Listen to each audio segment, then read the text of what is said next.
ಇನ್ನು ಶಿವಮೊಗ್ಗ ನಗರದಲ್ಲಿ ದರೋಡೆ ಗ್ಯಾಂಗ್ ಆಕ್ಟಿವ್ ಆಗಿದೆ. ಮೊನ್ನೆ ಕಾರಿಗೆ ಕನ್ನ ಹಾಕಿದ್ರು, ನಿನ್ನೆ ಎಟಿಎಂ ದರೋಡೆಗೆ ಯತ್ನಿಸಿದ್ದಾರೆ.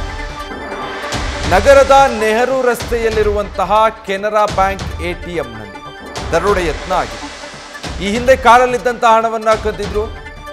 ಚಾರಿಟಿ ಬಿಲ್ ಗ್ಯಾಂಗ್ ಎಟಿಎಂ ದರೋಡೆ ಯತ್ನದಲ್ಲೂ ಕೂಡ ಇದೇ ಗ್ಯಾಂಗ್ನ ಕೈವಾಡದ ಶಂಕೆ ವ್ಯಕ್ತವಾಗ್ತಾ ಇದೆ. ಓರ್ವ ಶಂಕಿತನನ್ನ ಸದ್ಯ ಈಗ ಪೊಲೀಸರು ವಶಕ್ಕೆ ಪಡೆದು ತೀವ್ರ ವಿಚಾರಣೆ ನಡೆಸ್ತಾ ಇದ್ದಾರೆ.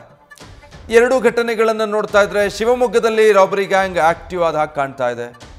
ಎರಡು ಬೇರೆ ಬೇರೆ ಪ್ರಕರಣಗಳು. ಒಂದು ಕಾರಲ್ಲಿದ್ದಂತಹ ಹಣವನ್ನು ಎಗರಿಸಿದ್ದಂತಹ ಗ್ಯಾಂಗ್, ಮತ್ತೊಂದು ಎಟಿಎಂನಲ್ಲಿ ಹಣ ದರೋಡೆ ಮಾಡೋದಕ್ಕೆ ಒಂದು ವಿಫಲ ಯತ್ನ ನಡೆದಿದೆ. ಎರಡು ಪ್ರಕರಣಗಳು ಸೇಮ್ ಗ್ಯಾಂಗ್ನಿಂದ ಆಗಿರೋದು ಅನ್ನುವಂಥ ಶಂಕೆಯನ್ನು ಪೊಲೀಸರು ವ್ಯಕ್ತಪಡಿಸ್ತಾ ಇದ್ದಾರೆ. ಅದಕ್ಕೆ ಸಂಬಂಧಪಟ್ಟ ಹಾಗೆ ಈಗ ಒಬ್ಬ ಆರೋಪಿಯನ್ನು ಅರೆಸ್ಟ್ ಮಾಡಿ ತೀವ್ರ ವಿಚಾರಣೆಗೆ ಒಳಪಡಿಸಿದ್ದಾರೆ. ಡೀಟೇಲ್ಸ್ ಕೊಡ್ತಾರೆ ಪ್ರಸನ್ನ. ಮೇಲಿಂದ ಮೇಲೆ ಶಿವಮೊಗ್ಗದಲ್ಲಿ ಈ ರಾಬರಿ ಪ್ರಕರಣಗಳು ಸದ್ಯ ಸೆರೆ ಸಿಕ್ಕಿರುವಂತಹ ಆರೋಪಿಯಿಂದ ಏನಾದರೂ ತಿಳಿದು ಬರ್ತಿದ್ಯಾ?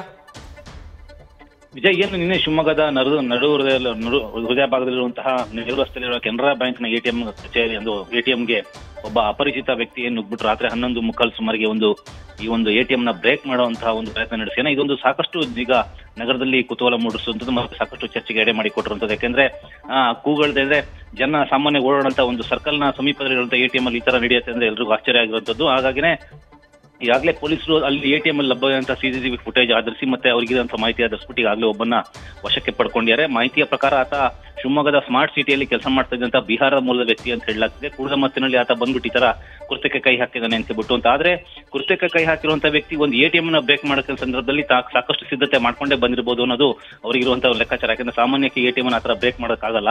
ದೃಶ್ಯಗಳಲ್ಲಿ ತಾವು ಗಮನಿಸ್ತಿರ್ಬೋದು, ಅದು ನೀಟಾಗಿ ಅದು ಫ್ರಂಟಿನ ಏನು ಮೇಲ್ಭಾಗಕ್ಕೆ ಕವಚ ಇರುತ್ತೆ, ಆ ಕವಚ ಓಪನ್ ಆಗುತ್ತೆ. ನಂತರ ಆತ ಆ ಕ್ಯಾಶ್ ಅನ್ನು ತಗೊಳ್ಳುವಂತ ಒಂದು ಪ್ರಯತ್ನ ಮಾಡ್ತಾನೆ. ನಂತರ ವಿಫಲ ಆಗ್ಬಿಟ್ಟು ಸೈರನ್ ಮಾಡಿಸ್ತಿದ್ದಾಗೇನೆ ಹೊರಗಡೆ ಹೊರಟೋಗ್ಬಿಡ್ತಾನೆ.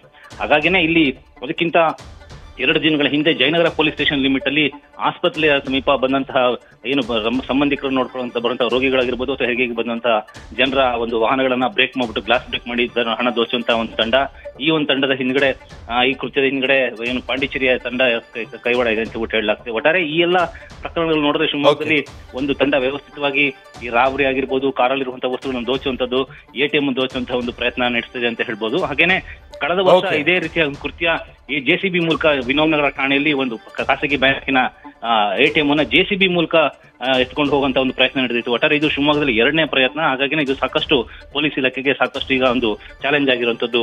Vijay, thank you Prasanna. News first ನಿರ್ಭೀತಿಯಿಂದ ನಿಮ್ಮ ಪರವಾಗಿ.